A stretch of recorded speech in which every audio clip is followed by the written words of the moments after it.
आज हम बात करेंगे गायत्री माता के बारे में। वो कौन है और उनका अवतरण कैसे हुआ।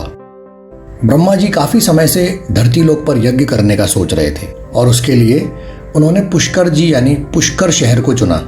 और जिस दिन शुभ मुहूर्त निकलता है वो उस दिन अपनी पत्नी यानी माता ब्रह्माणी से कहते हैं कि रीत के अनुसार मैं अकेला यज्ञ में नहीं बैठ सकता, तुम्हें भी मेरे साथ चलना पड़ेगा। माँ ब्रह्माणी उनसे कहती हैं कि मुझे उसके लिए थोड़ा श्रृंगार करना होगा, आप चलिए मैं आती हूँ। और उधर धरती लोक पर ब्रह्मा जी अन्य ऋषि मुनियों के साथ यज्ञ प्रारंभ करने के लिए माता ब्रह्माणी की प्रतीक्षा कर रहे होते हैं। परंतु काफी समय बीत जाने पर भी माता ब्रह्माणी जब नहीं आती हैं तब ब्रह्मा जी नारद मुनि जी से कहते हैं कि जाओ और माता से अतिशीघ्र आने को बोलो।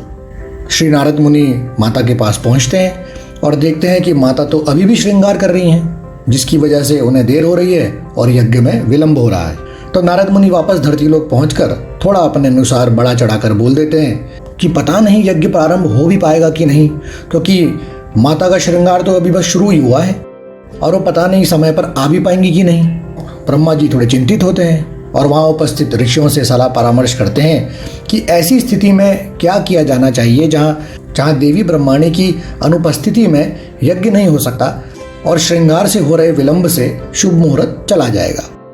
तो अन्य ऋषिगण उन्हें सलाह देते हैं कि अगर केवल यज्ञ के निमित्त यानी सिर्फ यज्ञ के लिए ब्रह्मा जी किसी अन्य स्त्री के साथ औपचारिक विवाह कर उन्हें यज्ञ में अपने साथ सम्मिलित कर सकते हैं। तो जी ब्रह्मा जी अपनी आंख बंद कर अपनी दिव्य दृष्टि दौड़ाते हैं तो उन्हें पास में ही गाय चराती एक कन्या का आभास होता है और ब्रह्मा जी गौ माता के प्रति उस कन्या का प्रेम देखकर बड़े प्रसन्न होते हैं और उससे मिलने का मन बना लेते हैं।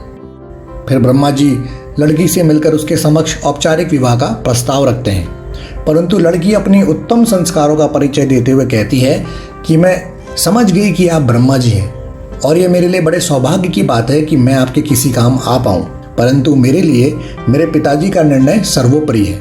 विशेषतः इस विषय में तो आपको मेरे पिता से बात अवश्य करनी चाहिए। तो ब्रह्मा जी कन्या की ये बात सुनकर और प्रभावित हो जाते हैं और पिता से मिलने उनके घर चल पड़ते हैं। लड़की के पिता ब्रह्मा जी को हाथ जोड़कर कहते हैं कि प्रभु मैं क्षमा चाहता हूँ, पर एक पिता होने के नाते अपनी पुत्री के अच्छे भविष्य के लिए आपसे सवाल करने का दुस्साहस कर रहा हूँ। यज्ञ के बाद तो आप अपने सामान्य जीवन में लौट जाएंगे, पर उसके उपरांत मेरी बेटी का क्या होगा।